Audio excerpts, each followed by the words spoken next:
all political power is inherent in the people. There's tyranny on both sides of the equation.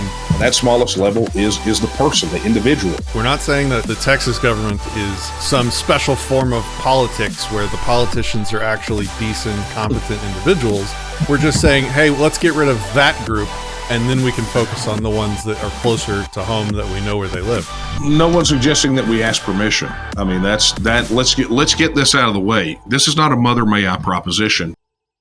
There are only 2 locations in the world in terms of Western societies that have any sizable amount of traction when it comes to secession from a larger overruling politic. And my home state of Texas is one of those 2. We have a large number of people here that have a better idea and a better drive towards individual liberty than anybody else in the world, I dare say. There's a lot of gray areas in there and a lot of interesting stuff to parse through. And to do that, we have the honor today of talking with Daniel Miller, the president of the Texas secessionist movement. Let's get into it.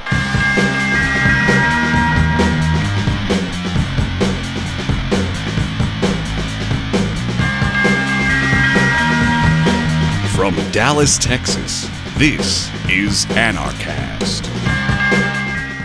Daniel Miller, president and head of one of the largest and most influential political organizations in Texas, the Texas Nationalist movement. He's appeared on Fox News, CNN, CNBC, BBC News, and RT. He's the author of Texit, Why and How Texas Will Leave the Union, where he explains the forces driving Texas independence, lays out a clear path to get there, and handles the objections to Texas returning to being an independent nation. Daniel, welcome to the show. How are you today? I'm great. Thanks for having me. I've been looking forward to this chat for many reasons, man, many reasons. But first, I have to begin with, I have to check your creds as a Texan. Chili, beans or no beans?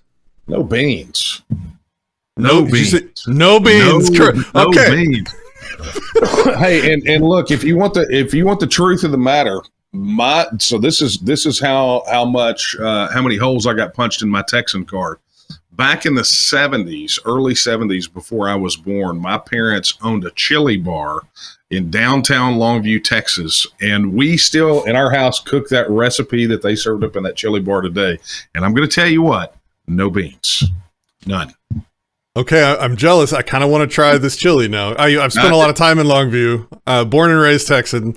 My wife would tell you she's won trophies with that chili, so she's proud of it, and she makes it just like my folks did. So okay, well, I'm not asking, but I'm kind of asking. Let me know if I can ever hang out for a sample. Okay, cool. So Texan card verified.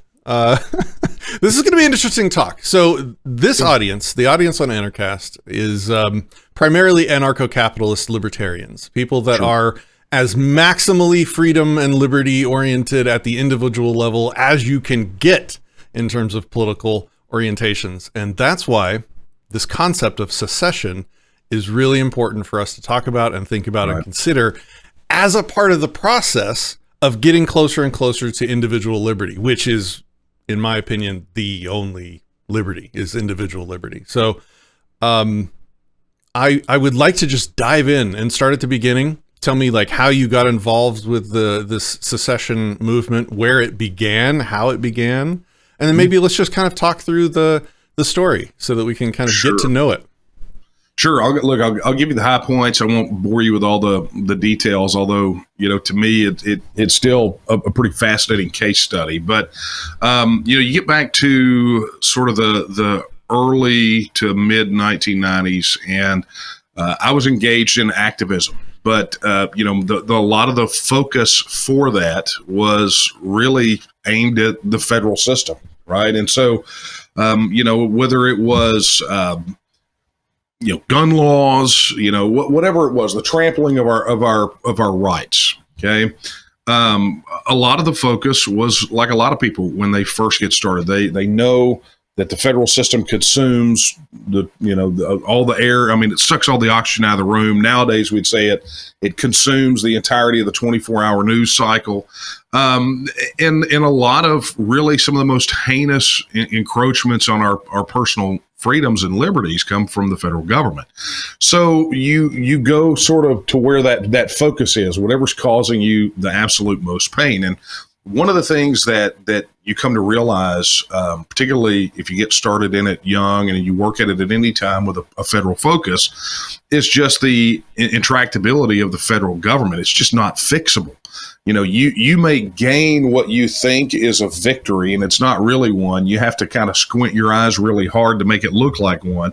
But while you've done that, they've done 50 other things to just absolutely eradicate any gains that you might have had on that one thing. So, that leads to a tremendous amount of frustration. And so I find myself, going into 1996, very frustrated. Pardon the interruption. This is an inflection point that is very everyday for, let's say, a typical libertarian, because you have a great percentage of freedom, liberty-minded people out there trying to participate and fight constantly in like the party system, the two-party system. They have the Libertarian Party. They have all these national politics where they basically get absolutely nothing done except divide our own side against each other on all these stupid issues. And what you're saying, I think, really needs to be understood at a more fundamental level for liberty and freedom activists. I ran for not governor of Texas. I saw the inside of that system briefly. It is a Charlie Foxtrot. Trying to fight for large-scale political power is futile for a long list of reasons, some of the ones that you just mentioned. So I just wanted to belabor that for a moment. And look, it's spot on. I mean, just to pick it apart before we continue with the story, I think it really is, like you said, super important for people to understand that, right here in Texas, we may have disagreements over policy direction. We may, many of us may disagree. We may vote in one party or vote in another party. We may consider ourselves right, left, center. It doesn't matter. At the end of the day, we have to come to the realization that we could agree, all Texans could get together and agree 100% on a particular issue. But even if that were the case, it could that decision, that policy direction could be overridden at the stroke of a pen by some unaccountable, unelected federal judge or federal bureaucrat. So it is a realization of the situation that we're in. So that, for a lot of people, excuse me, I just came back from Austin and my allergies are driving me nuts. Understandable. Yeah. So, but I think it's important, though, that I think it may be one of the reasons that people focus on the federal side of things so much, as they say, well, if that's the case, we have to get control of the federal reins of power and we'll fix it. But understand that the vast majority of the system is not on the ballot. You get to vote for a president who really doesn't run anything, right? You get to vote for your one congressman. You get to vote for both of your senators. But at the end of the day, the 2.5 million unelected federal bureaucrats aren't on the ballot. You don't get a vote for those guys. And we should almost be glad that the president isn't running anything, because he's telling the president of Mexico to open the borders to Gaza. So, well, what do you expect when you elect President Peepaw? You know what I'm saying? So, for people not from the South, Peepaw means grandfather. Yeah. Well, I mean, I used to call him President Piddle Pads, but that didn't go over so well. But this is the thing about it. So look, I'm at that point going into 1996 and very frustrated, like a lot of people. A lot of people get to that point. And I'd read this book about a year prior called Global Paradox. It was a book written by John Nesbitt. He had written Megatrends 2000, New York Times bestseller. The book was ostensibly about the telecommunications revolution, but the thesis of the book is what stuck with me, because he said in his book that the world's trends point overwhelmingly toward economic interdependence on one hand and political independence on the other. And he cited this statistic that at the end of World War II, at the formation of the UN, there were about 54 recognized, fully sovereign, self-governing nations around the world. And by the time of the book's publication, there were 192.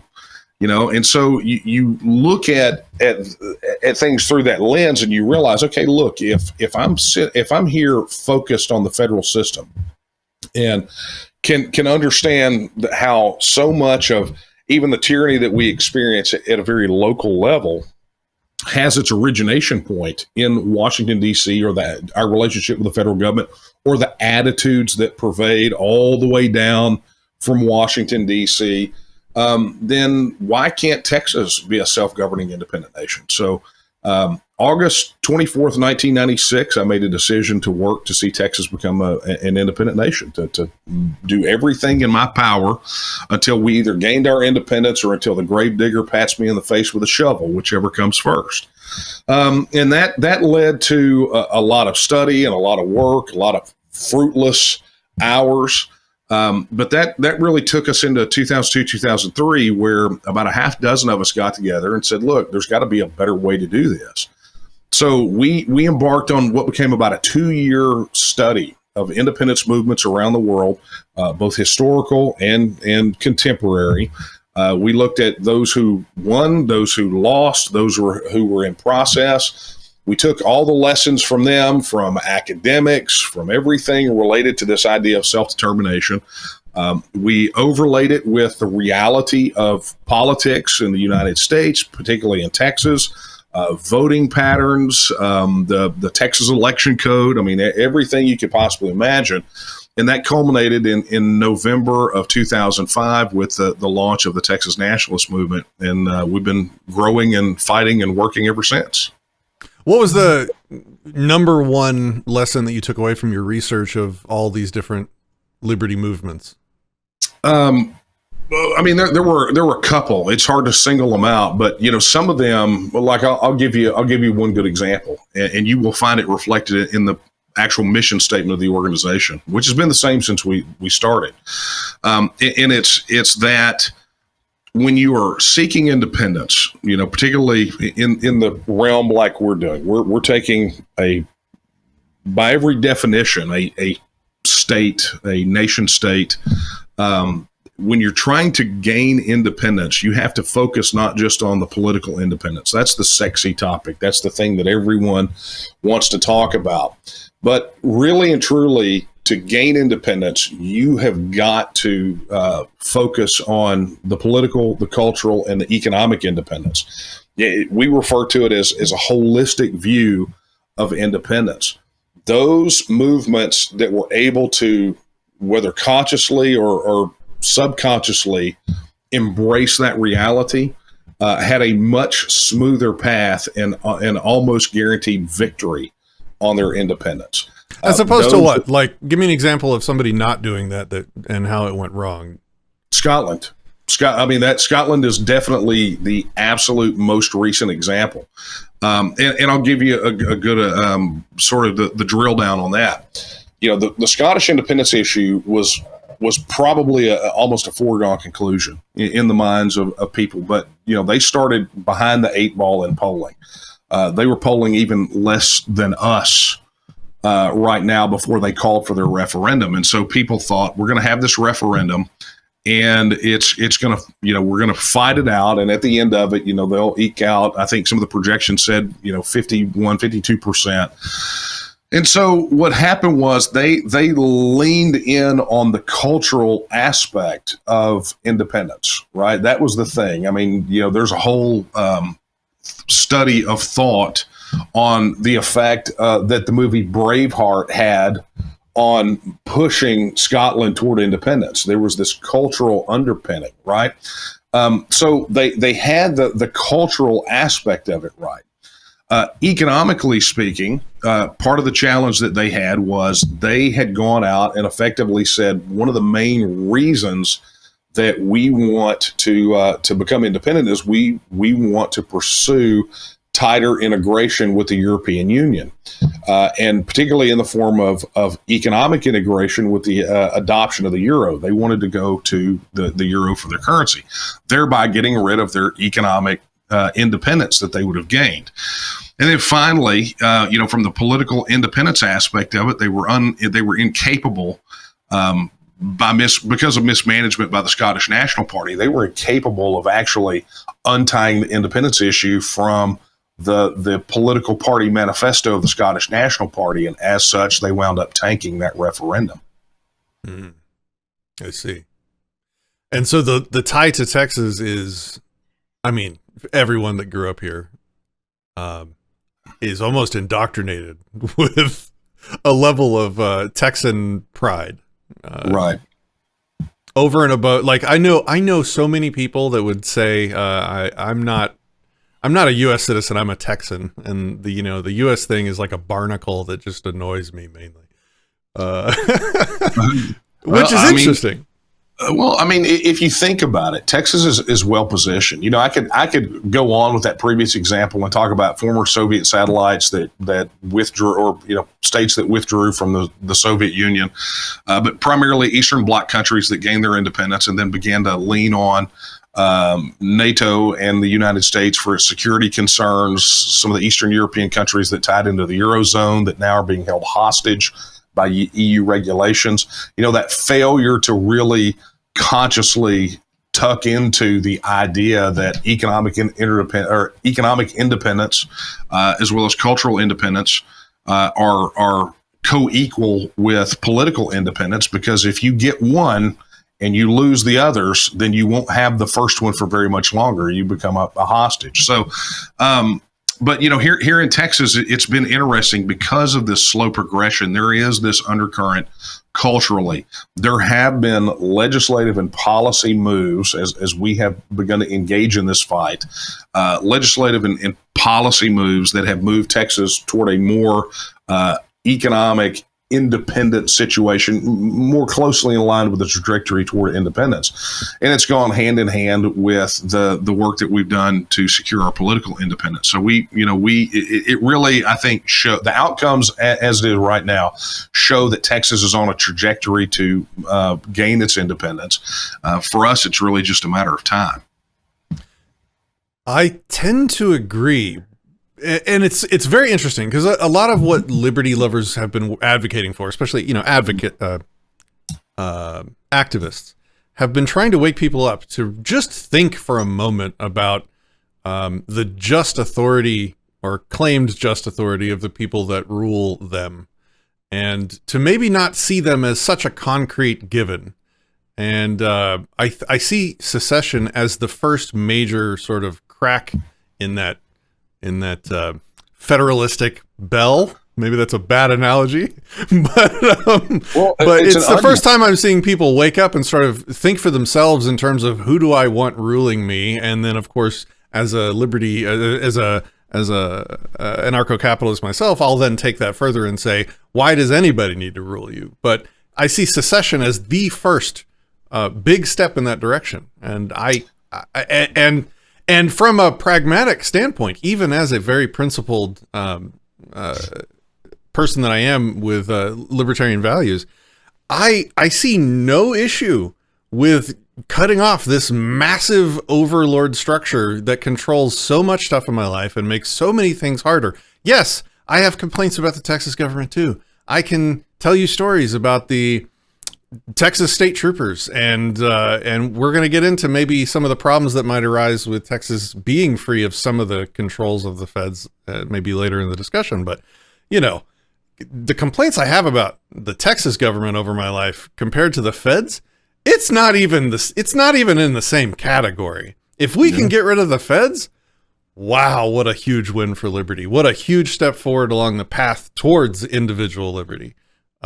So that's where I'm at, just for the audience's sake, because I know I'm going to have a lot of people in the comments are going to be like, "Oh, Patrick is talking to a status that just wants to be ruled by a different government than the big government." No, it's the same thing. We're ruled by two governments right now, and this guy is trying to get rid of the worst, giant, biggest, terrible one. There is no problem with talking with and maybe even assisting in certain areas. People doing the work that you're doing. I just felt I needed to say that. So thanks for letting me Well, I appreciate that. And look, they're going to be critics of what we do, but at the end of the day, the only way that you move to liberty is you start to move to liberty. I would rather try to dig out of a 10-foot, or climb out of a 10-foot hole than a 20-foot hole.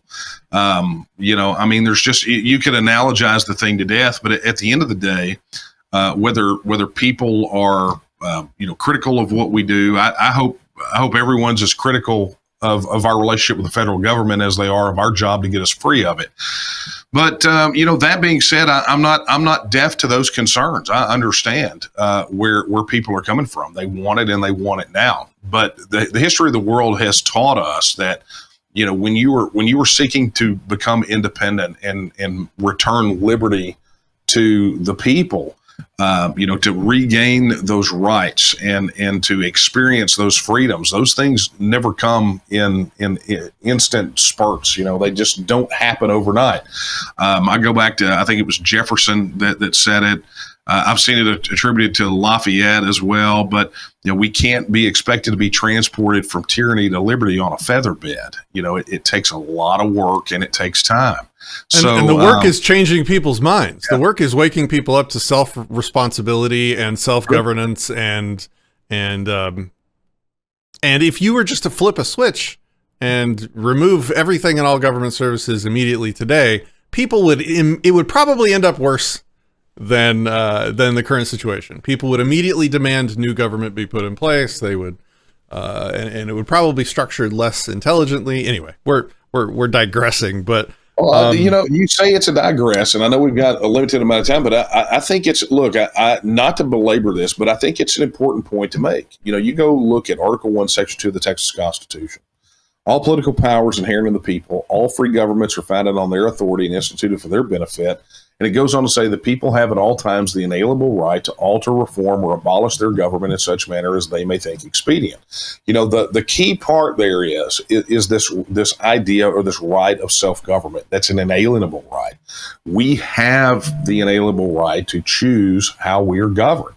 And when you look at if you look at it as an inalienable right, along the lines of your right of freedom of speech, or your freedom of religion, or your right to keep and bear arms, or any of those rights that we believe are inherent, then your right of self-government is extraordinarily important. And we see this distinction made, like in the Texas Declaration of Independence in 1836.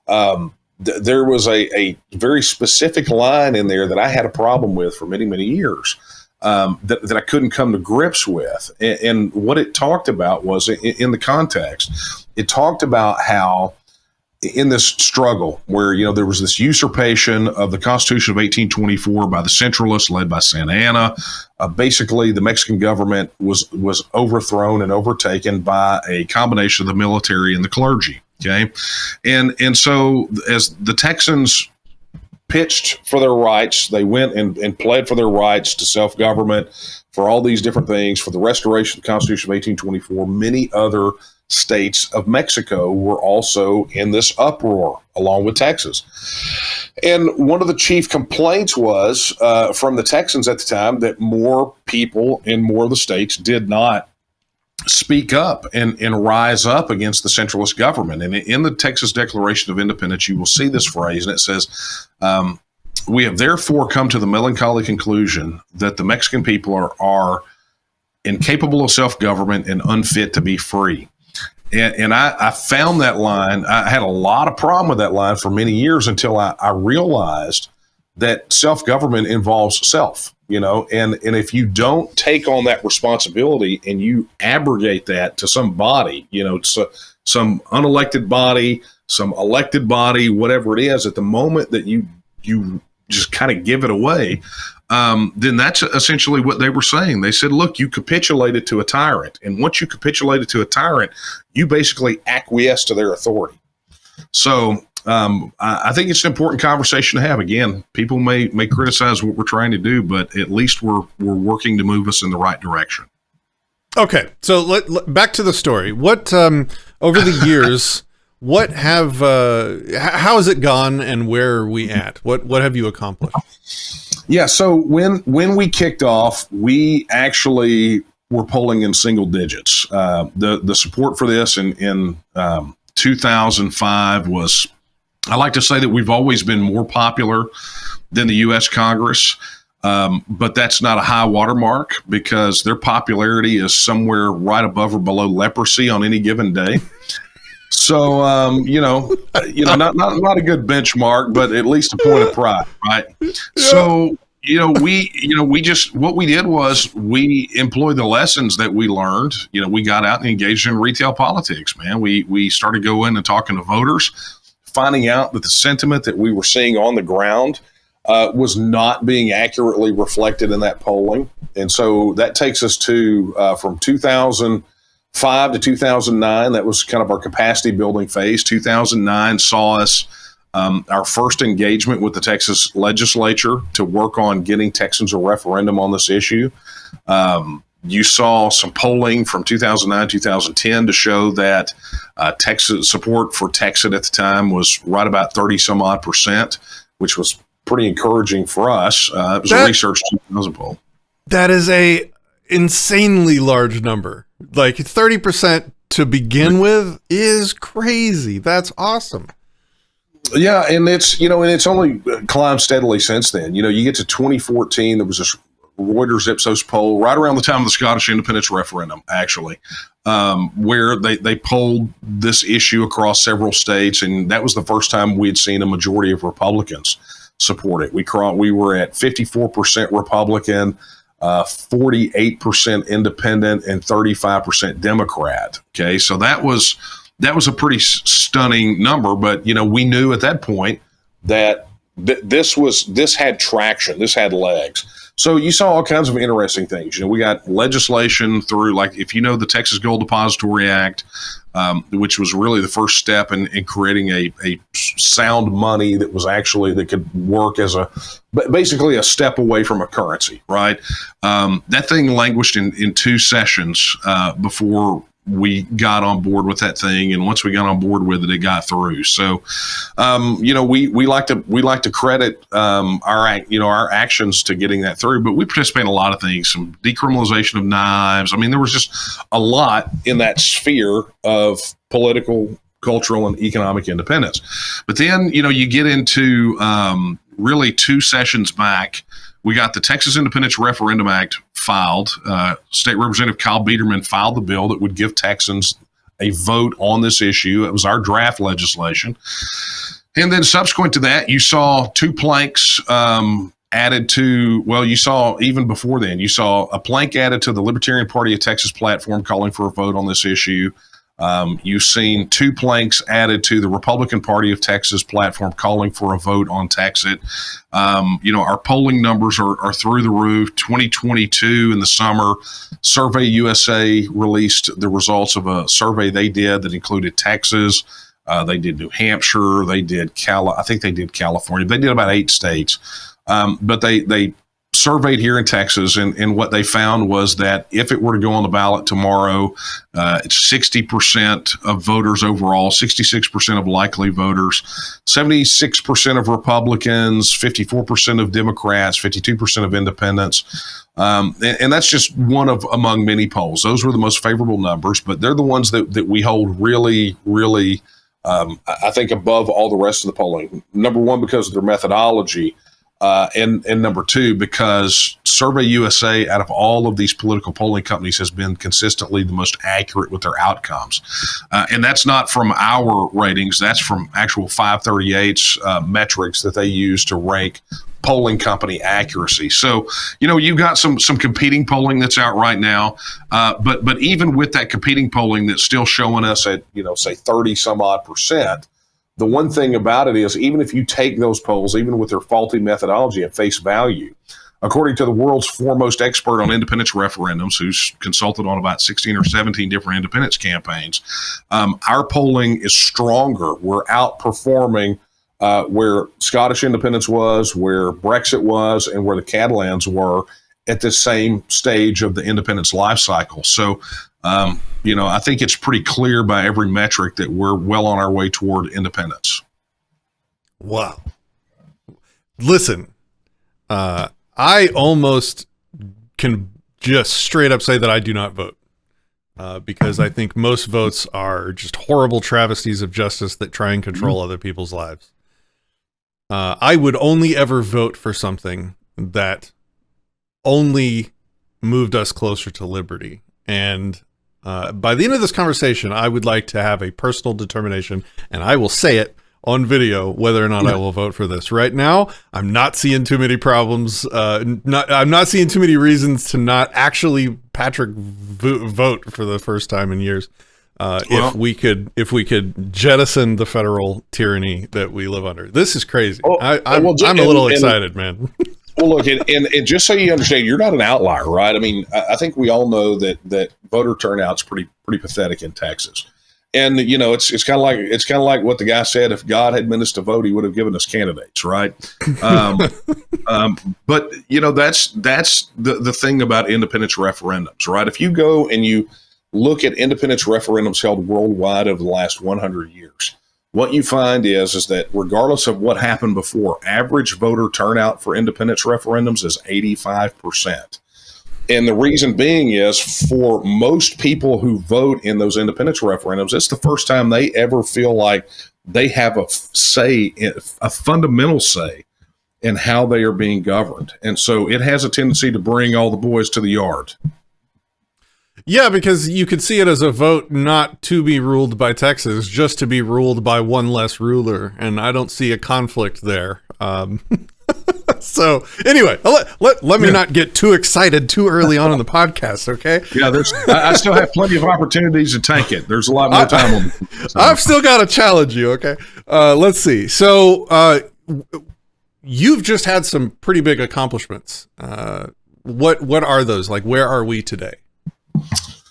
Wow. I mean, look, I brought you up through pretty much this last year. So I'll tell you, we crossed the finish line on a massive petition campaign. We were the first organization to utilize this little-known provision of the Texas Election Code that would have forced this question on the Republican primary ballot. We actually ran it on the Republican and the Democrat. And some people say, why didn't you do Libertarian? It's because Libertarian Party doesn't nominate their candidates by primary, and so that mechanism doesn't apply.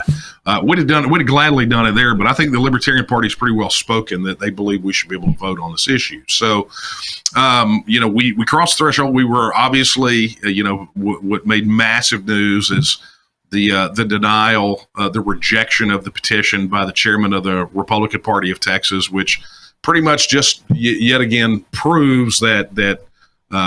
For them, he's functionally indistinguishable from the Democrats in his contempt for the law, for the written law. So, bottom line is that we actually yesterday took all of the signatures that came in for the Republican petition and for the Democrat petition and delivered them to Governor Abbott's office to call for a special session to pass the Texas Independence Referendum Act and give Texans a vote on this. And, given how timely the issue is, particularly with what's happening down there on the border, the clash between Texas and the federal government, we've been pretty much all over media everywhere you can imagine. So there is a new sense of political pressure and urgency to this issue. Who knows what Abbott will do? I don't hold any illusions that he will do the right thing, but he may do the politically expedient thing. And right now, the politically expedient thing is to let Texans have their say on Texas independence. Put it on a ballot. Let's vote. Man. And then what happens? Like, you get it on there. It's a referendum. Let's say the referendum passes. I get to go on vacation. Then the real insanity begins, and we have a lot of questions. Look, I put out a message to the audience on all of our platforms, and I asked for, hey, I'm interviewing this guy soon. Give me your questions. And I got more questions for you than I have gotten for any guest in 10 years of broadcasting, podcasting, whatever. So we've got a lot, and I want to respect your time. But forgive me if you want to talk about something, just tell me to shut up and say your piece. No. Look, otherwise, Look, everybody's got questions, right? Dandy Don Meredith said, if ifs and buts were candy and nuts, we'd all have a Merry Christmas, right? So, look, I'm here for it. Look, I've answered every question put to me since the inception of this organization. I still, at every speaking engagement, I still have a Q&A, and I'll take them all. I'll even take the Social Security question for about the 1,000th time. I've been told though that I have to stop being as crabby when I get it. Yeah, I've been told I have to stop being as crabby when I get it. But I'm here for it, man. If you've got questions, let's tackle them. Okay, let's just start at the easy stuff. What are the reasons that you're focused? What are the best, strongest reasons to secede? Look, I'll flip it around, because that honestly would consume the entirety of the podcast, right? If we're talking about, it really would. I know. If you talk about federal debt, if you talk about the border issues, if you talk about immigration, if you talk about currency, if you talk about foreign policy, if you talk about defense policy, we could go on. We could get even wonkish. We could talk about the negative effects of federal regulatory accumulation and compression of our GDP. If we want to get there, but I just want to flip it around. I want to have. I think this answers it much easier than having to drill down on all of the grievances, and it's simply this. Imagine this for a moment.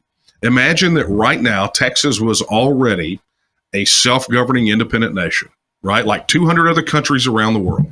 We had control over our own border and immigration policy. We could set our own currency and taxation policy. We had our own defense policy. We had our own embassies and passports. We had everything that 200 other countries around the world have.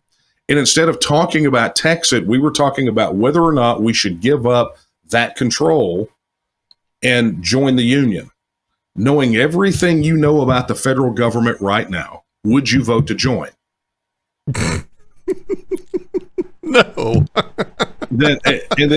So what that does is that simplifies the issue, because isn't that really, then it becomes an issue of self-government.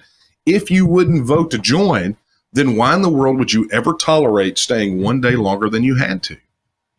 That was a really good answer to a really shitty question. So I almost apologize for that question, because I was just jotting down notes about things I could talk with you about, good reasons to secede. And I just kept typing. I just couldn't, I couldn't stop thinking of reasons. And everybody's going to have their own rubric of things that are really important to them. Sure. Abortion, like federal abortion controls, welfare, the economy destroying regulations, the top-down COVID tyranny that people are subjected to, federal taxes. That's your reason. That you don't even need to say anything else than taxes. It is insane. It is destroying lives, and I'm not being hyperbolic. Taxes destroy lives and livelihoods and businesses and productive capacity, and it's just being shat away to the federal government. They then turn around and give it to Ukraine and whatever else around the world, when we could be actually living on our own money. Yes. Look, if grievances against the federal government were currency, we'd be accused of being hyperinflationary Zimbabwe. Let's just be honest. I wrote, me and 30 other volunteers came together when we wrote a Declaration of Individual Independence, and we mirrored it on the format and structure of the nominal Declaration of Independence. And we had a grievances section, and it just kept getting longer and longer. And like our grievances section was 3 pages almost, just listing all the insanity that we are subjected to by the federal Just government. 3? Did you run out of ink? Oh man, we had to start editing it down because no one was going to read it. Right. So yeah, okay, I get it. Now, let's start talking about things that kind of worry me. Or worry people. What would you say the political composition of your movement looks like?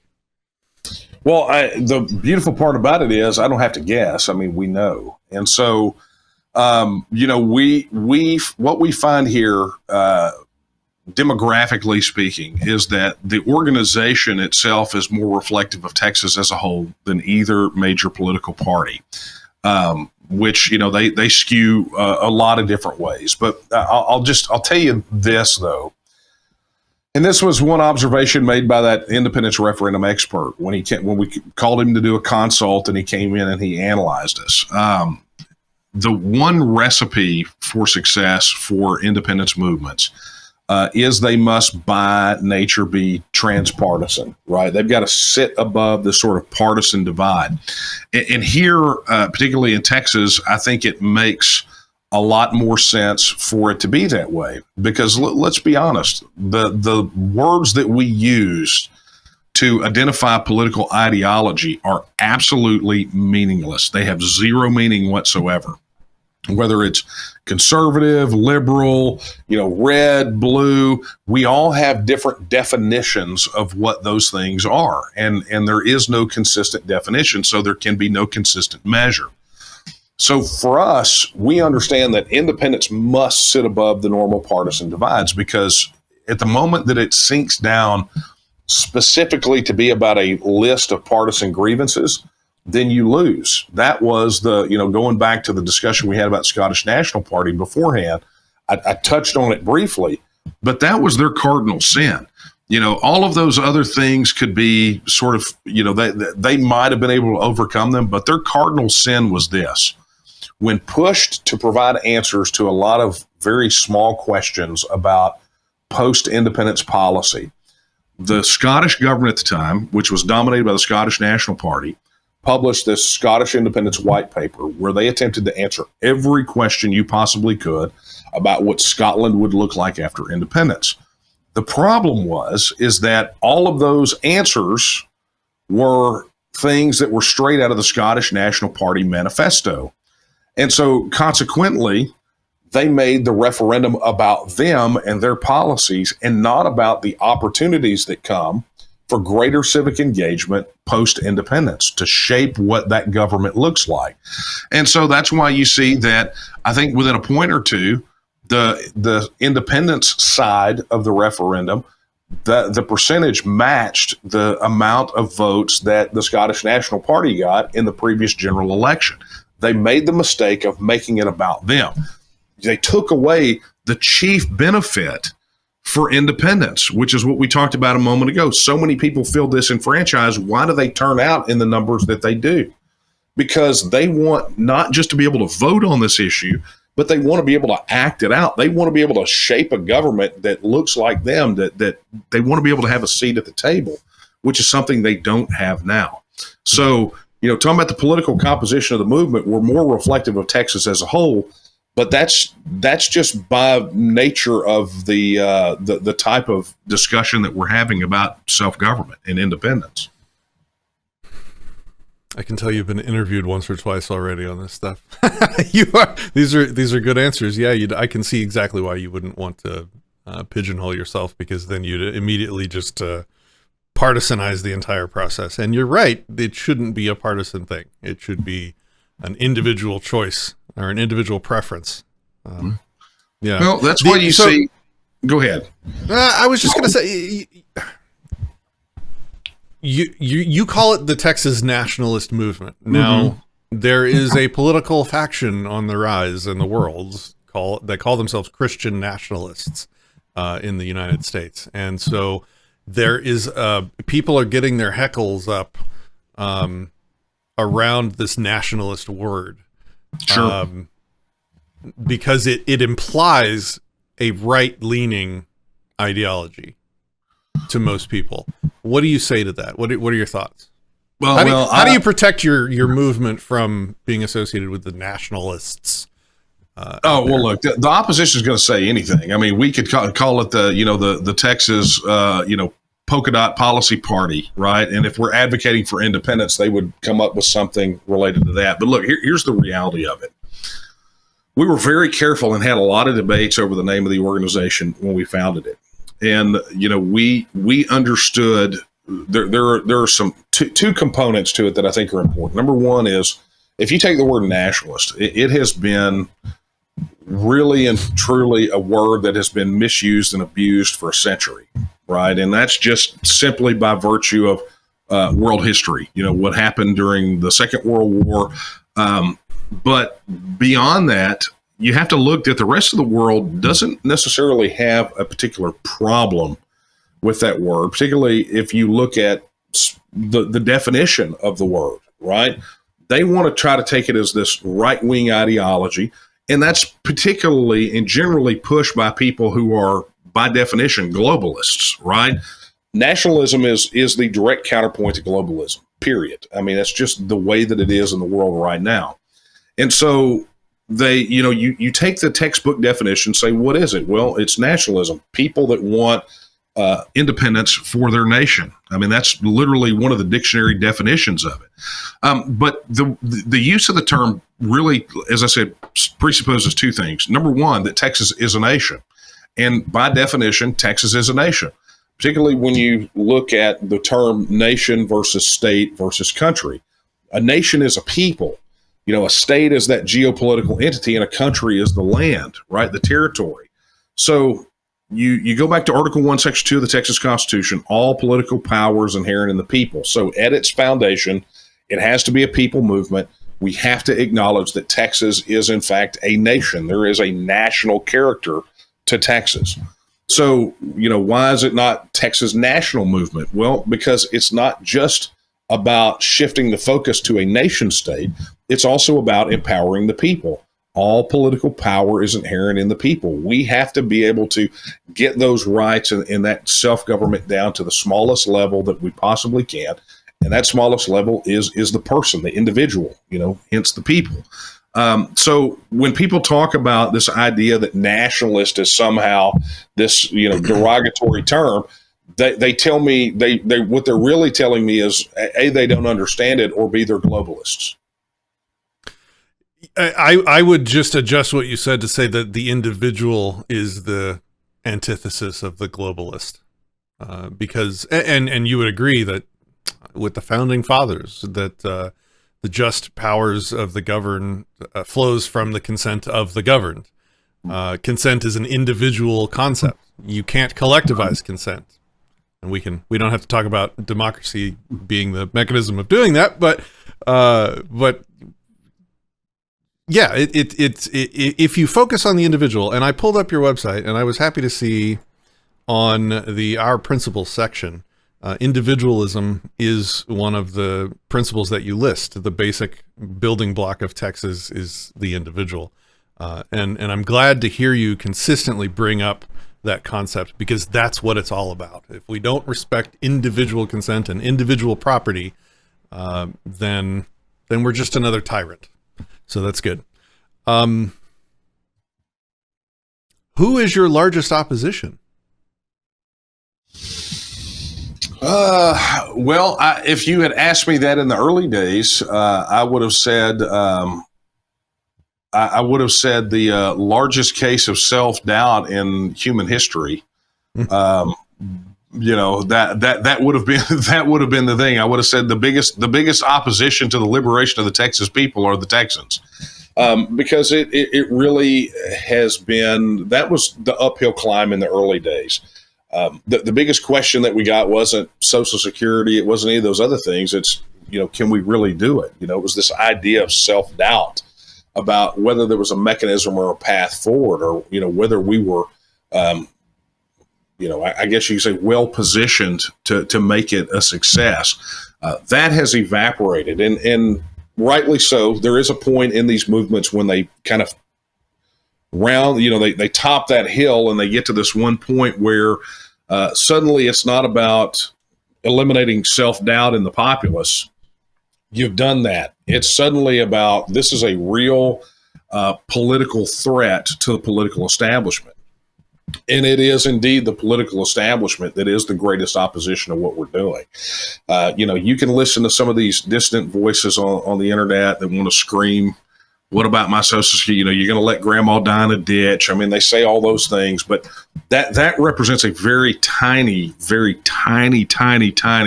fraction of the real opposition. The real opposition is the political establishment that acknowledge that the popular support exists.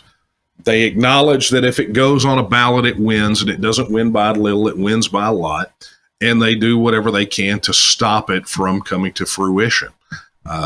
You just look at there, and if you want the telltale sign, I will tell you how to spot it. Just for all the viewers out there, so they understand how to spot that what I'm saying is the case. The opposition will tell you two things. They have the ability to hold these two thoughts simultaneously. The first one is that this is a fringe issue and that no one believes in it. The second is that we should not vote on it. Okay, if indeed this was a fringe issue and that no one believed in it, then they could put it on a ballot, have a vote, it would go down in flames, and it would be dead for a generation, right? But they don't want to hold this vote. They fight every step of the way to keep from having the vote. And why is that? Because they know if it goes on a ballot, it wins. And it shatters the narrative and completely destroys the fact that what they're saying about this being a fringe issue is an absolute total lie. They don't want to go into the public square and have a debate that they can't win or control the narrative on. And at the moment that we pitch to the people of Texas in the way that I talked to you about it a moment ago, would you vote to join the union? They are going to be forced into a position to have to defend the positive attributes of our relationship with the federal government. Well, my God, good luck with that. I mean, how would you like to be the guy to put the polish on that turd? Oh man. All right. So you don't want to single anybody out as your opposition. That's fair. Is there, let me rephrase the question to a more constructive way. Who doesn't support you, but you think ought to if they just stopped and thought about their own principles?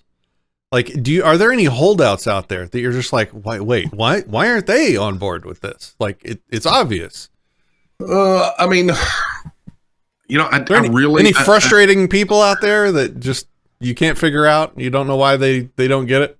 No, I mean, look, I think I look at it in really pragmatic terms, I think, in the sense that it would be lovely if people took office and when they swore an oath to uphold the Texas Constitution, they acknowledge that Article 1, Section 2 even exists, or Article 1, Section 1. It'd be lovely if they had even read it.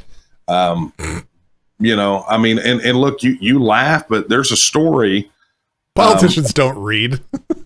Well, I will tell you, you would be surprised. I mean, you would be surprised at the ones that you would think would read. I mean, we literally had a situation. We had back when David Dewhurst was lieutenant governor, we had a meeting with him in his office on the opening day of the legislative session to talk about pushing this referendum. And, so when I sat down and began to talk to him about it, I quoted off Article 1, Sections 1 and 2, just like I did. I haven't talked about Article 1, Section 1 on here, but I quoted both of them to him. And it was like he looked at me stunned.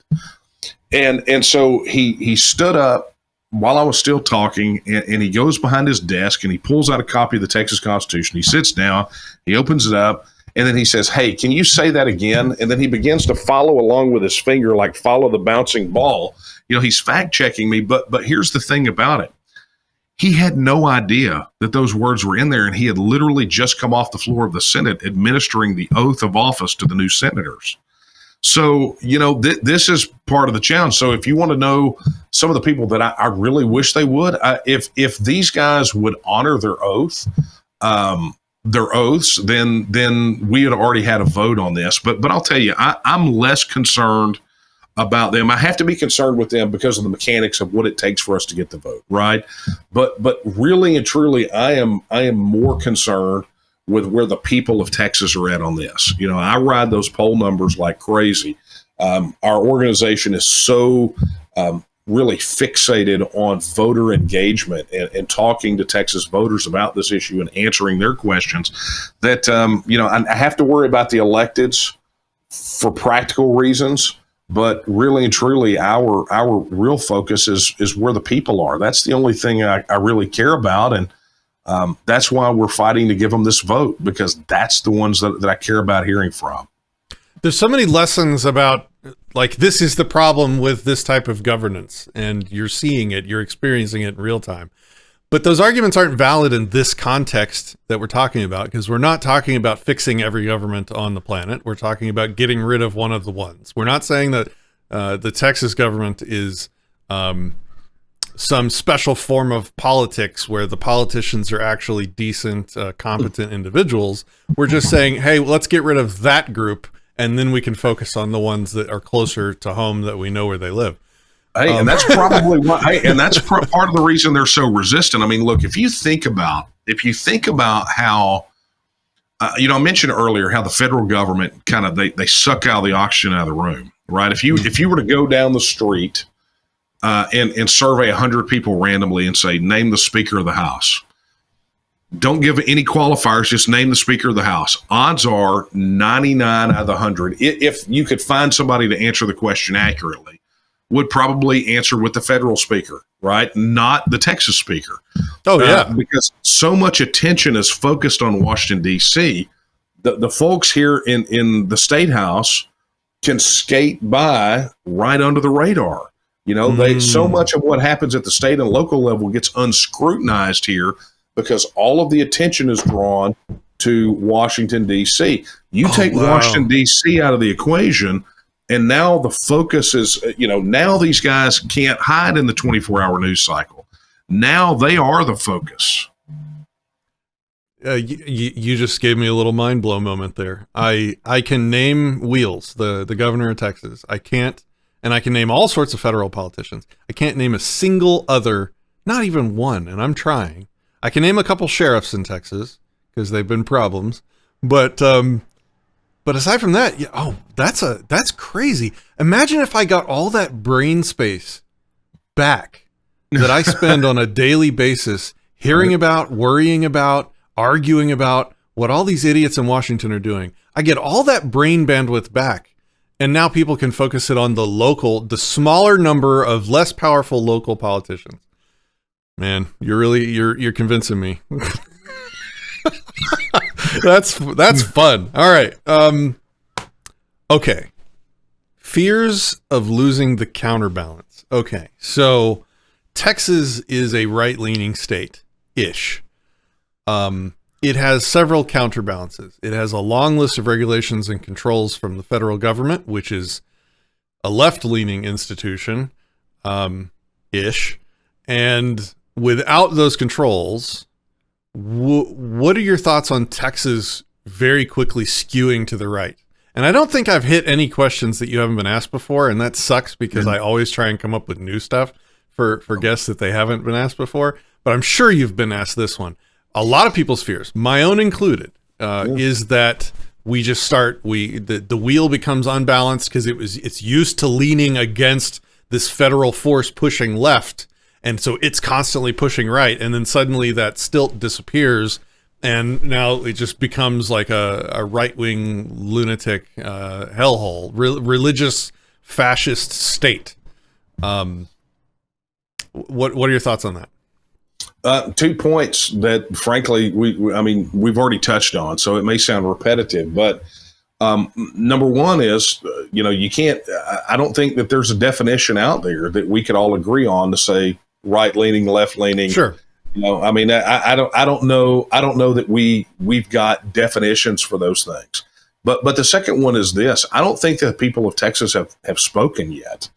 When it comes to these issues, I don't think that we have. I don't think that everyone has had a seat at the table. This disenfranchisement is an issue, and particularly when you have these hot button issues, which I'm sure that question is probably related to some of those super hot button issues. Think about it. We have never had a real political conversation, a real policy conversation on any of these hot button topics here in Texas that is not couched or contextualized by our relationship. I would say kowtowed to the national government.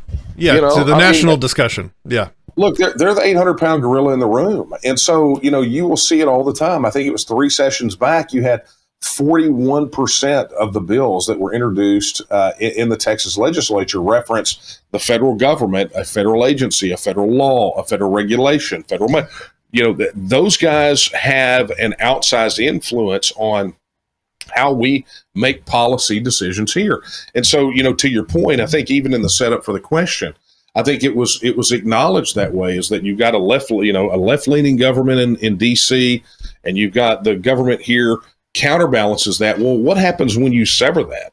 Right now, you've got the most engaged, civically engaged populace in the world at the time. Right, this 85% of people that show up to vote for, in this independence referendum, wanting to see the process through, because that's what happens. It kind of tapers off after several years. But you have this engaged populace. Now you don't have the federal government as part of the equation anymore. And you've got people who just came off the hottest debate in the world about, questions about how they are being governed, not just by Washington, D.C., but at home as well. We don't know what that government's going to look like, but I got to tell you this: it's got to be a lot better than that Punch and Judy show run by a bunch of people that we didn't elect, forcing policies on us that we don't want. President Pappy. What'd you call him? Not Pappy. What'd you call him? Peepaw. Peepaw. That's the Texan word for it. Yeah. Oh man. I don't know if that really assuaged my fears, because there's tyranny on both sides of the equation, and it worries me as a Texan concerned with individual liberty to give the right too much power, just like it worries me to give the left too much power. And so I'm still worried about that. And another thought I've had is that you're talking about all these bad politicians that are roadblocking your simple attempt to get a referendum on the ballot, which should be a simple, frequent matter of course if the government is actually based on the consent of the governed. Referendums should happen constantly and should be really easy to get in, because the government would want to hear from the people, because without the people's consent, it should cease to exist. And you have all these politicians that are not going to go away after the secession, and in fact, they're going to kind of get a promotion. They're going to go from being the people that get ignored to being the people that have all the power in the country. And I don't know, man. It's going to be I know that this is not a counter argument, because we have that now at the national level, and we're just trying to get rid of one group of them. So I admit that. I'm thinking out loud. Well, and look, but what I want you to do though is kind of pull back a little bit, right? Because we seem to be, we're all kind of locked in this kind of left to right paradigm, and really within the context of the federal system. But look at it this way, like to your point about what is it, how are we going to get rid of these deadbeat politicians? Well, the point here is that as long as you have a representative government, you're going to have people, scumbags, gravitate toward government. I mean, that's just the reality of it. Any system created by man is going to be flawed. And no, that is not a suggestion for those fact checkers out there, those people who hate me. I'm not suggesting that we turn governance over to Chat GPT. So just forget that. But my point here is, think about this though. Okay. Just think about how much the conversation changes when Texas becomes an independent nation. What is the one almost accurate predictor of political outcomes right now in the political system? What is the prime mover? Culture. I'll give you a hint. It's money. There's your hint. Money drives political outcomes, right? We can talk about culture, and we can talk about how politics is downstream from culture. That's a conversation worth having. But when we talk about political outcomes, the reality is you can tune up the electorate with all the culture that you want to, but it's money that makes politics happen. That's just a reality of it. But I want you to think about this. We're going to talk about just one change, and I want you to think about the impacts. Imagine Texas is a separate, self-governing, independent nation, okay? Now, right now, as it stands right now, it is illegal to accept campaign contributions from foreign entities, right? So you can't take campaign cash from China, from Mexico, from Europe. You can't. It's forbidden, even under existing law. But with Texas becoming a self-governing independent nation, all of a sudden, all of that campaign cash from California, from New York, from K Street lobbyists in Washington, D.C., that's foreign cash. When you turn the taps off for money that comes from outside of Texas, flowing into Texas races, whether it's the Koch brothers or whether it's George Soros, those taps get turned off. So imagine what happens now for Texas politics when you have people that run for office and the only people that they can actually raise money from are right here in Texas. And that's just one aspect. If it completely upends everything related to it. And anybody who thinks that has no effect, go back to the last governor's race and look at how much cash both Abbott and O'Rourke raised from outside of Texas, and understand you take that money off the table.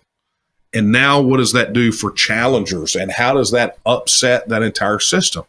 Or at least you put that money under the table. That's what will probably happen. It'll just be under the table. Well, it's possible, but the other part of that too, look, that may happen now. We know that Clinton got caught with that, during his administration on the federal side. But the point here is, it makes a difference. Even if it stops at 80%, it makes a massive, massive difference. Think about, you have these political climbers, these career political opportunists that only look at office here in Texas as a stepping stone to some higher office. And so what do? They give us watered down solutions or half solutions that look good on a mailer because they don't want to ruin their chances perhaps of running for U.S. Congress, or, what happens in the New Hampshire primaries or the Iowa caucuses when they run for president. They don't want to jeopardize perhaps having a cabinet seat in some president's cabinet. Now all of a sudden with Texas independence, you chop off that career ladder. The only people that they can play to and have any success are the people of Texas. So, those are things, and they may seem small or minor to some people, but when you start looking at Texas outside of the union, understand that suddenly laws and policies are not being dictated from outside of Texas. Campaign cash is not flowing into Texas. The career ladder is up there. And then the other part of this too, that I think is vitally important, is understanding that 85%, when this goes on a ballot, politicians, any of these establishment politicians, are going to be forced to take a public stance on this issue, right? There's no way you're going to be able to hold an office and not have to comment publicly on where you stand. Do you stand for independence or do you not? Okay. So we know that based on the polling, where we will come in. Yeah, what I was going to say is, that 85% based on the polling numbers and kind of the projections of where this will go will be about 9.2 million voters, which will represent the largest voting bloc in Texas history. Can you imagine what they will do to any of these electeds, any of these politicians that stood between them and their independence? That's a large enough voting bloc to essentially break the back of the political establishment, and that's why they fear this issue so much. Well, I hope it involves rope. What? I don't know. So, okay. So, I want to respect your time. I would like to propose. I would like to ask you two more questions from me, and then do a lightning round through a bunch of viewer questions. If that's okay with you. If you're running out of time, just please feel free to say so. We're good. Okay, cool. Question number one for me: fear of investigation by the feds. You are making the enemy of maybe the most powerful government on the planet. They do not want Texas to secede. Texas is the lifeblood of a lot of the stuff that the feds do. Have you seen any trouble from that yet? Are you being watched? Is there a van outside your house? Well, we're all being watched, right? Sure. I think Edward Snowden taught us that one. We're all being watched. Yeah. There nothing direct, obviously, but look, that's when we started the TNM. You have to go into independence movements with the understanding that you may not make it across the finish line, when you go start one. Now, does this affect everyone else? No. But look, I understand there are people out there that probably don't want this to happen, and they want it badly enough that, creating problems for me might be a high priority on their list. But at the end of the day, you have to do the right thing no matter what. I think it was Sam Houston who said, "Do right and risk the consequences." That's just the way that it is. But there's not been anything direct. I mean, it's all been sort of the same playbook that they used in Scotland, what they used during in the UK during Brexit. It's all Project Fear. It's all propaganda. And that's okay. Look, there's nothing they can call me now that I haven't been called in the past. So I'm not too concerned about that. And look, if it comes down to it, as I told you at the very beginning, I was in this to get independence until we win or until the gravedigger pats me in the face with a shovel. So whichever comes first. All right. Well, I appreciate seeing people willing to put their life on the line for their principles. That's a rare quality. Everybody thinks that they'll put their life on the line for their principles, but not everybody has actually thought it through. Okay. Borders.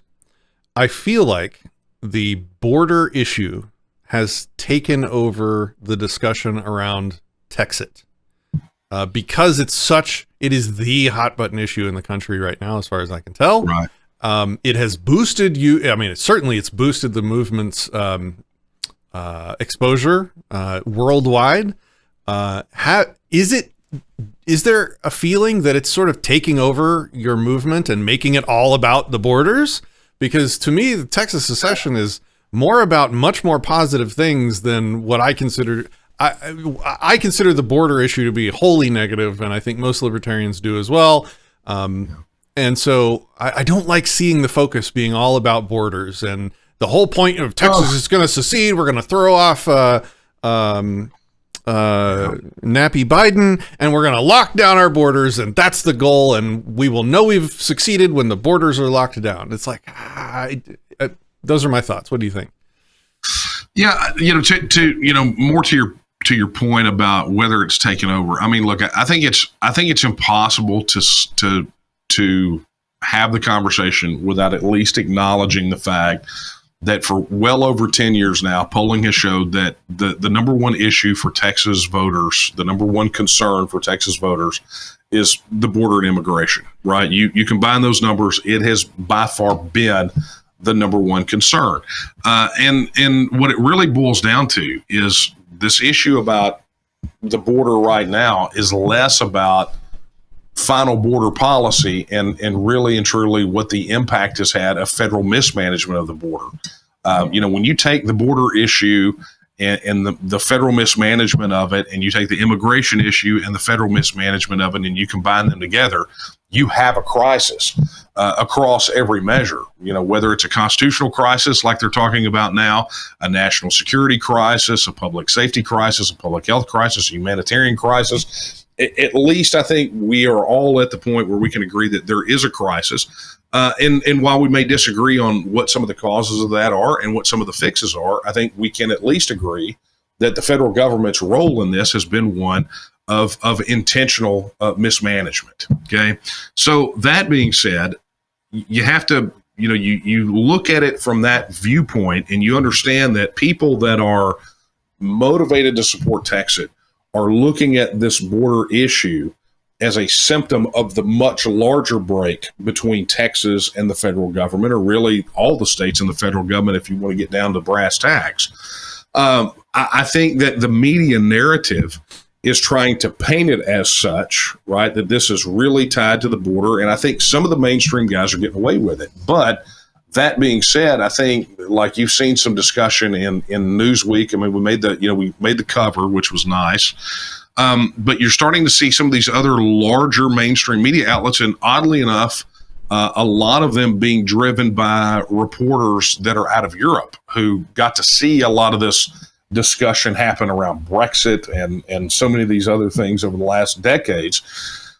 They're really, I think, unpacking this a lot more for people so that they understand that, look, concern for the border is a major driver for people right now. But to simplify it, to essentially say that Texit is a reaction to the border, is an oversimplification. The one positive side of this is it has given us a tremendous platform to be able to unpack a lot of these larger issues, like the federal debt issues and the brokenness of the federal government. And particularly when this border situation is seen in the context of, Colorado's actions related to Trump on the ballot, or the Hawaiian Supreme Court's action on the right to keep and bear arms. There is at least now a very large scale discussion taking place about the role of the federal government, and that is in and of itself good. Okay. Well, I'm going to try and push us into like a lightning round of a bunch of random questions from a bunch of viewers that are pretty interesting. Okay. Now, there's so many parallels between the conversations I have with the general public about individual liberty and even anarcho-capitalism. You're having trouble with terms like secession and Texas nationalism. I'm having trouble trying to redefine anarchy in the minds of literally everyone away from what the commies have done to it. Like, there's commies everywhere that have made anarchy mean chaos and Molotov cocktails. And what we're trying to wake people up to is that it's peace and cooperation and the lack of coercion. And so I'm fighting a word battle with the world in that regard. And I'm also fighting, like, the number one thing when I bring up anarchism with people is, well, how will X, Y, and Z and 55 things work without this overlord government doing it all for you? And I am sure that has been your entire life for years now, is like, well, how will this work if you get rid of the feds? And unfortunately, most of the questions I'm now going to feed you seem to be people asking the same kind of questions that we have to answer when explaining individual liberty to people. So I'm just wanted to take that moment to commiserate a little bit with you before we continue. That's okay. I will endeavor to do my best to give you the short answers for these. But look, I would just encourage people, if you have questions like these and want some more in-depth answers, we launched an entire site for that at texitnow.org that answers most of those. And so I would just encourage people, if any of the answers I am about to give are not detailed enough, I would encourage people to go there. Okay. And I'll put whatever links that you'd like in the description. We'll definitely include that for people so they can continue this discussion later. Okay. So what kind of government do you see? Our conversation has already answered a lot of these. So let me skip through some of them. They're interested in what kind of government you envision and what would the relationship with the rest of the United States be like? That's a novel question. What will the relationship of the Texas government be to the U.S. feds, especially regarding border control and trade? Yeah, those are good questions, and those are two that are definitely answered in depth. But it's important for people, if you want to begin to conceptualize the post-Texit relationship with the United States, you got to understand that Texas withdrawals from the United States does not mean the end of the United States. It still exists as a political and economic union. I mean, it's there, right? So, as equals is how we deal with one another. Now we're peers. I just thought the same question I asked you earlier from the other side of the border is without Texas right-pushing influence on the United States federal government, they're going to go off the reservation left.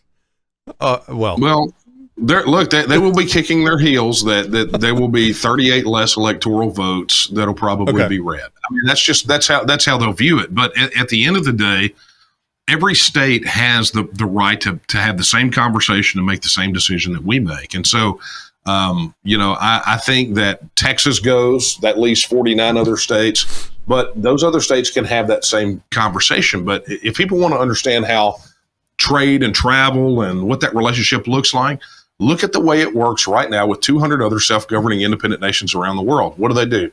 They agree to trade with one another. They agree to travel between one another. They, in some instances, engage in mutual defense compacts when it makes sense.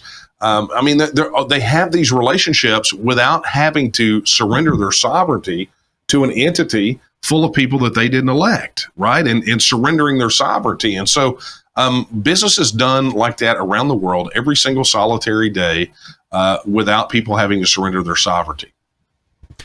I've gotten this is the number one question in terms of numbers. How do you see the division of martial and military resources like aircraft, bombs, federal assets, and military personnel on military bases in Texas? What do you see happening with that if secession passes? Okay, multi-part answer. So that sits squarely in what would be considered the negotiated issues. So after the Texit vote, we launch a process where we have to deal with constitutional issues, statutory issues, international covenants, treaties, and agreements, and finally negotiated issues. Okay, so one of those negotiated issues, and there are some things that are intertwined here, so you'll bear with me as I kind of take us down the rabbit hole. I realize I'm asking you impossibly long to answer questions, and I'm saying lightning round. I know, right? It's not even fair a little bit. So, but this is actually even more simple, right? Because that was actually multiple questions. People don't realize that every aspect of that question was really its own thing. But when you start dealing with things like the disposition, I love your mug, start dealing with the disposition of military bases, understand that under international precedent, where we are is at the moment that Texas officially says it's independent, everything in Texas belongs to Texas, right? Now, practically speaking, that's probably not going to happen, right? We're going to have to deal with issues related to those military bases, which would be a negotiated issue.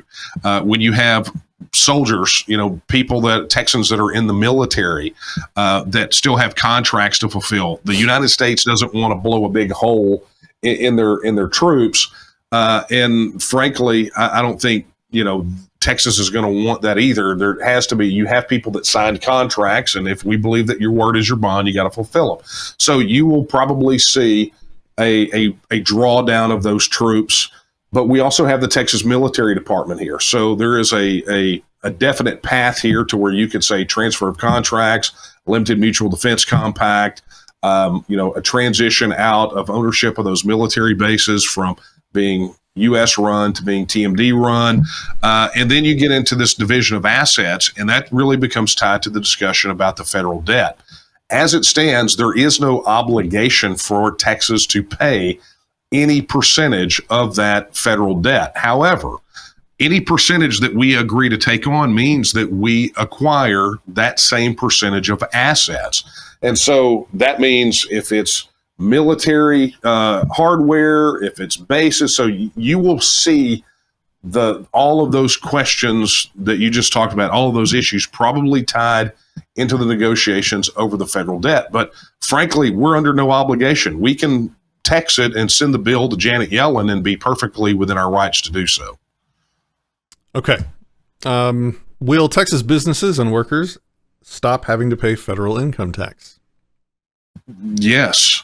If we're no longer a state in the union, there is no federal income tax, and Texas doesn't have a state income tax. So you can tell the revenuers to pound sand. So that should get most people's votes right there. So we're done.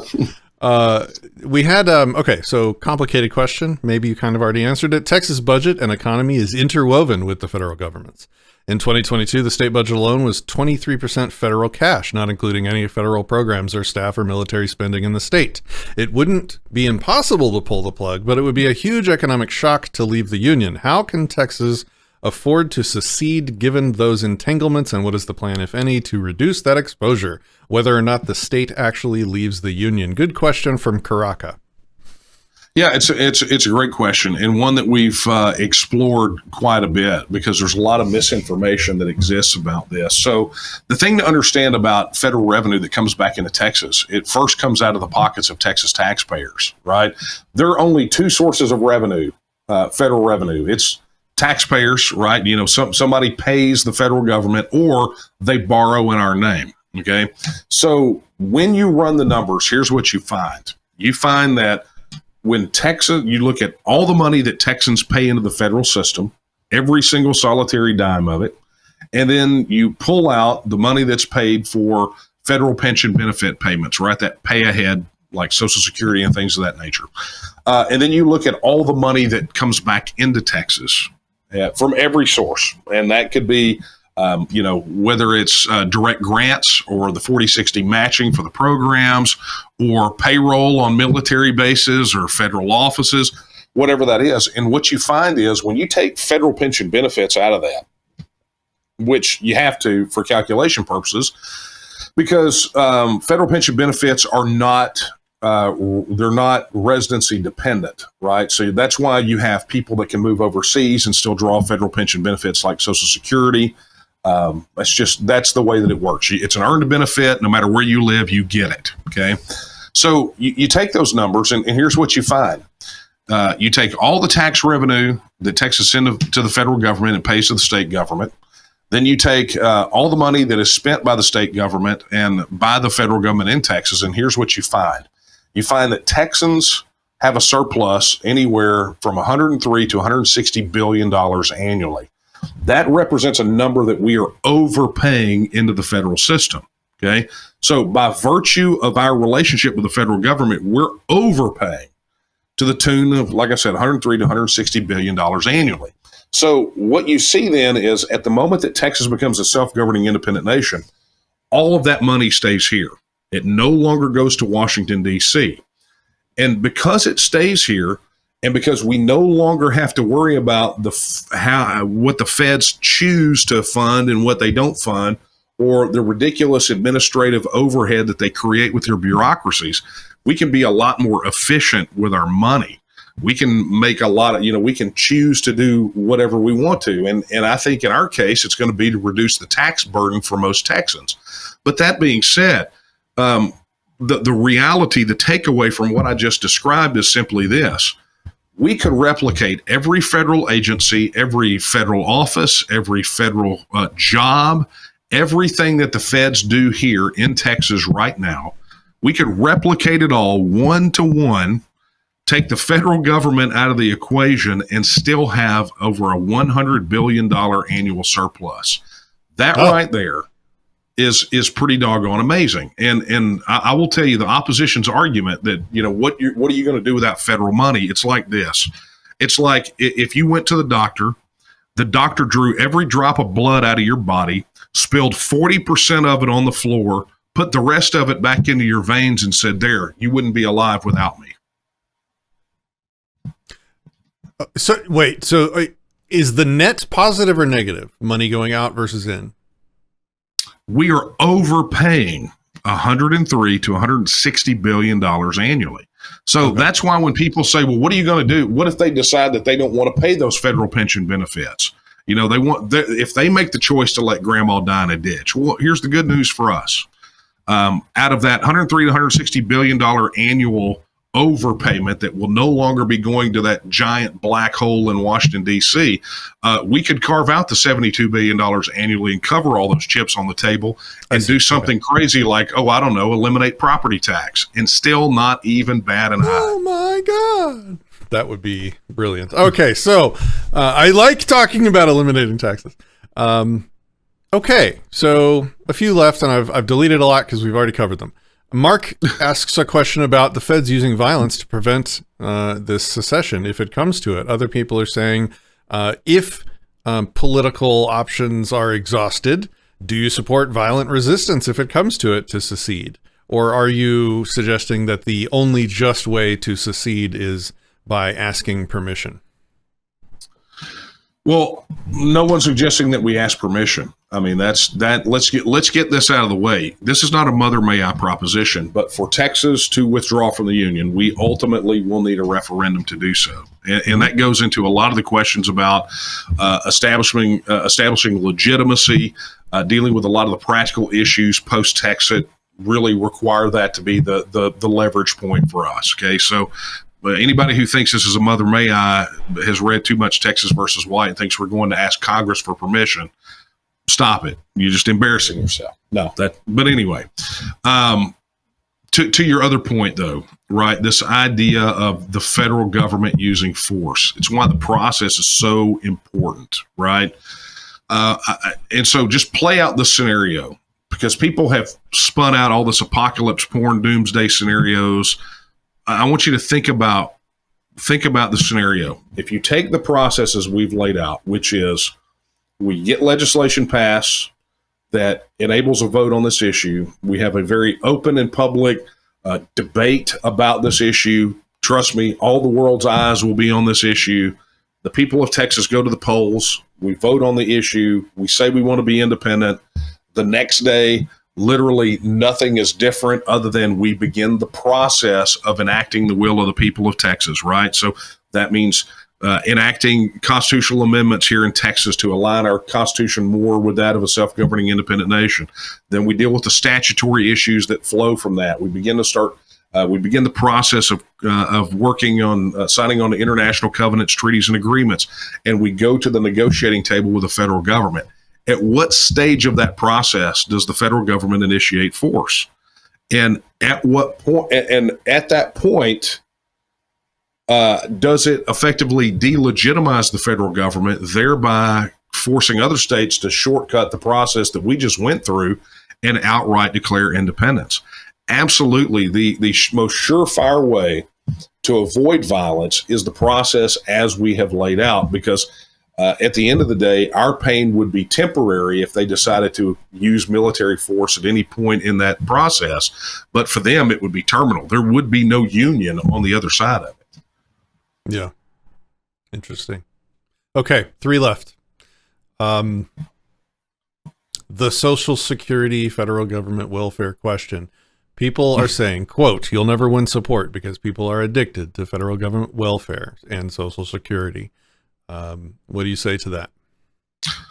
Federal government policy as it stands right now says that if you have earned a federal pension benefit, no matter where you live, you can collect it as long as that country is not under banking sanctions. Okay. And so that is a very limited number of countries like North Korea, Syria, Belarus, into the areas that are currently in controversy between Russia and Ukraine, Cuba, right? I mean, so banking sanctions.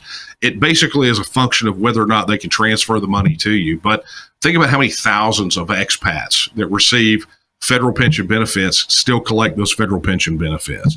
So, that is to say current federal policy is that's what it is. But some people, as I said earlier, may suggest that the federal government would say, you know what, we're not going to square this away with Texas. We're not going to make good on it.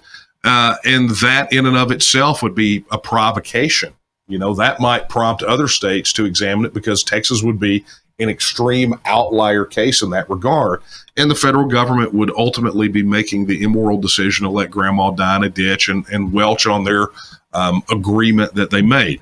But as I said earlier, if that is indeed the case, if they make the choice to do that, Texas could effectively cover every chip on the table and not bat an eye. At the end of the day, Texas, as I see it, and this is a prediction post-Texit, Texas will probably move away from a state-managed pension system. I mean, I don't think that Texas will have a Social Security analog in the way that it is at the federal side, because I think we all know that it's a Ponzi scheme.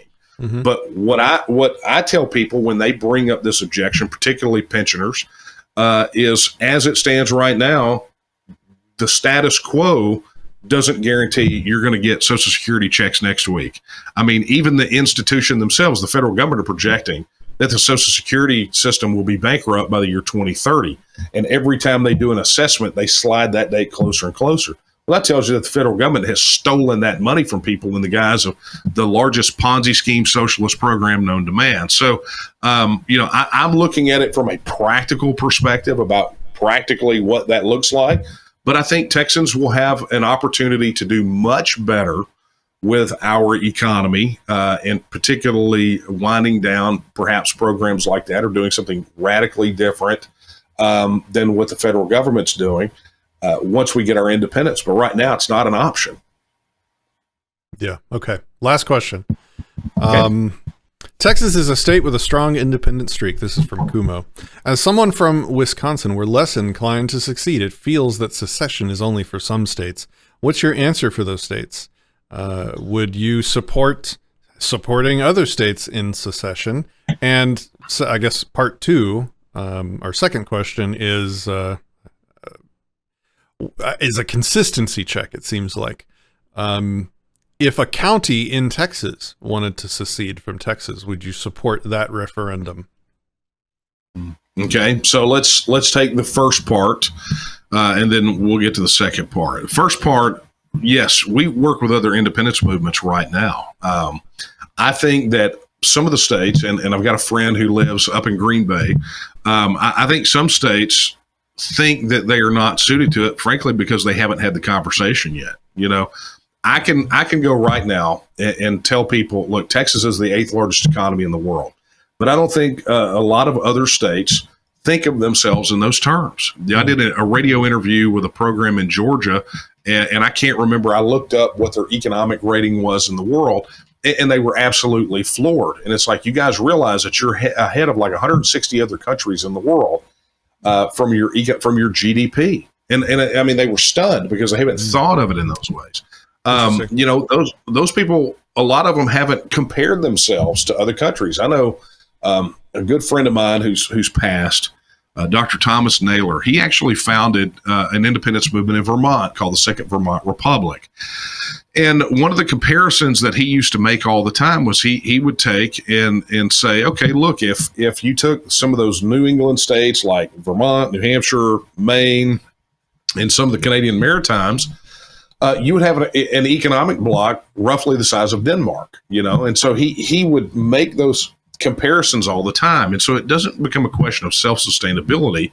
It's one about whether or not a state can be viable. But it really starts with people having the conversation in their state in earnest and asking themselves if the people of their state are best served by a continued relationship within the federal system.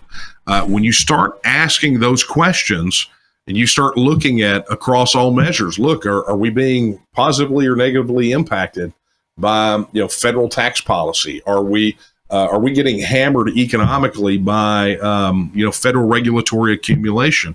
What does it look like when the federal government mismanages not just our economy but our personal rights as well? And you begin to look at all those, start having the conversation now. It's super important. But yeah, to your point on that first one, I'll get to the second part. We do interface with independence movements all over, whether it's in New Hampshire or California, the Alaskan Independence Party. I mean, all those guys. And it's part of the, I think, understanding that while California may have very different policies than New Hampshire, and both of them have very different policies or direction than Texas, at the end of the day, we can respect the right of self-determination and self-government. Let California govern California, let New Hampshire govern New Hampshire, and let Texas govern Texas. We can still be friends and respect the right of self-government and self-determination without having to surrender our own self-government to some other state. So that's the end of part one. Before you get to the second one, I just thought of another one. So federal taxation is probably reason enough for a lot of people. Here's a reason enough for a lot of people, maybe in a different political class. Think of all the wow, I'm losing my ability to talk. The blowback that the U.S. federal foreign policy is creating around the world by intervening in all these countries, by bombing all these people, by funneling money into various war efforts around the world. There's blowback. It's happened. If we're no longer part of that country, we are also hopefully spared from the blowback of their terrible war decisions and fiscal and foreign policy decisions. That's another massive reason. Look, and there are many. And, the thing about it is the arguments that Texas is making, some of them are unique to Texas, right? And some of them sort of have maybe a little more emphasis than others because we're Texas. But there is this thread that runs through all of these self-determination movements. And I'll tell you, many years ago, I was sent a campaign flyer for Catalan independence. And it was translated into English. And the odd thing is I could take Catalonia, cross it out, and write Texas in there. And I could take all the stuff out about the Spanish central government and write Washington, D.C., and the list read like it was one of ours. I mean, that's just how close it is. And these similarities flow all the way through. But let me get to the second one, because I know that our time is limited. But the idea, I think it gets down to a fundamental issue. It goes to the argument that people make that secession is a slippery slope. Once you say that your state can withdraw, then you have to allow every entity all the way down to do that. And I think it's important for us to understand that if you take the term secession, which is what everyone sort of blanket terms this, that is something that is very different than what we are doing. Secession, because of the development under the, sort of this international norms perspective, secession has actually got a much tighter definition now than what we're doing. Okay, so secession would be what you think of, the withdrawal of a piece from a larger thing. So if, say, Harris County, where Houston is, wanted to leave Texas, that would be a secession, as opposed to what Texas is doing in relation to the United States. And here's why. Houston, or let's take Harris County as an example. Harris County is a creation of the state of Texas, right? All the counties here in Texas are administrative subdivisions of the state, okay? So in effect, they have no political existence of their own, okay? So that would be, Harris County would be seceding from Texas. And if that's the case, that's a discussion that would have to be had. What we're doing is withdrawing our membership in a political and economic union, right?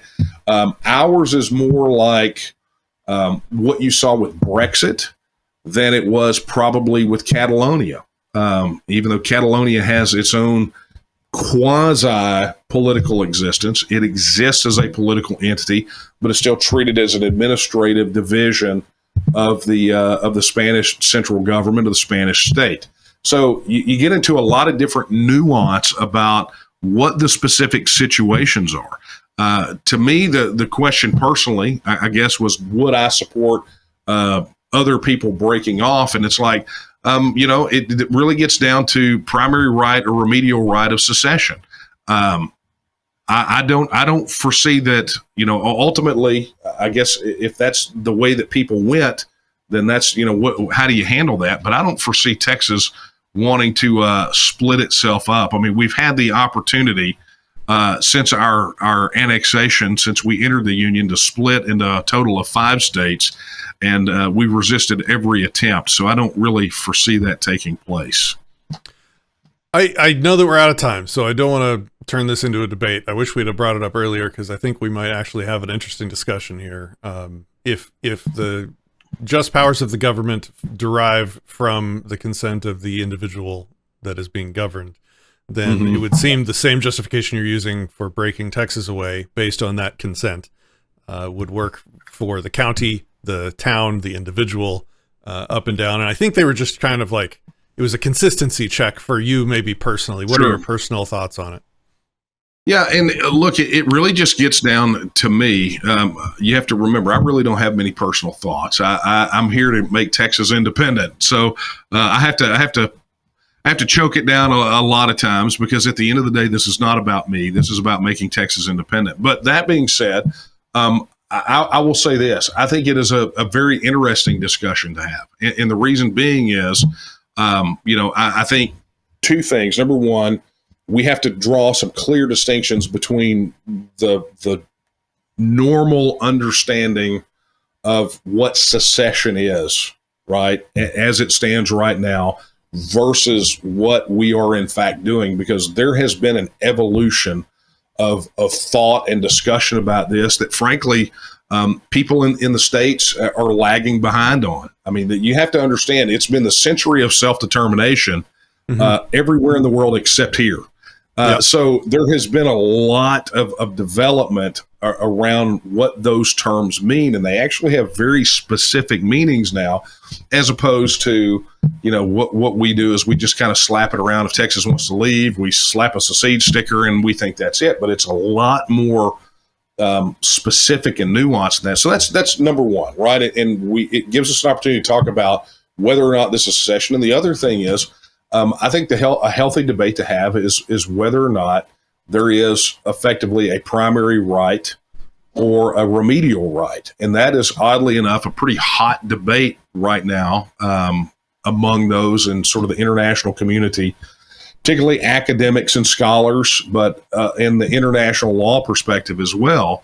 as to, do those things exist? Under what conditions are they justified? I just fall back, if we want to talk about personally, I fall back on this idea that at the end of the day, if people feel that they can make a viable go of it, and they pursue it, in this peaceful political way, then who am I to try to dictate to them?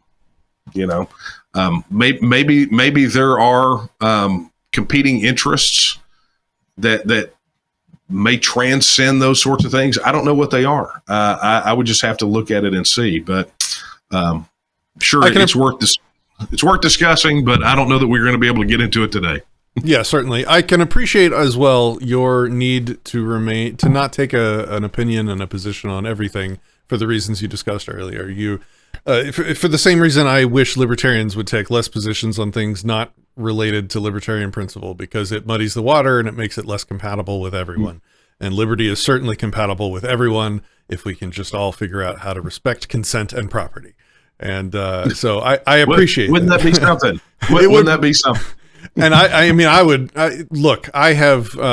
feel like I have completely failed in this conversation to challenge you, because I literally cannot think of a reason to keep the federal government as a tyranny over me. So because of that, I can't come up with a way to really challenge you. Other people probably have, but you've probably been able to destroy those reasons in the same way I would be able to.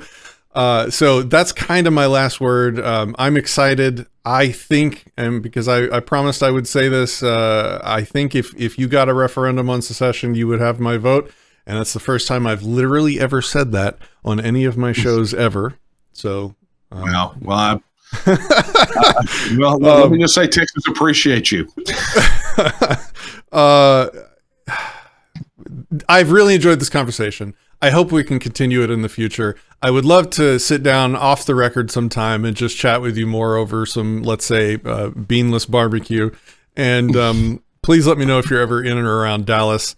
And then I want to give you the last word. I want to, make a call to action to those that are listening, both in Texas and around the world, and let people know where they can find you.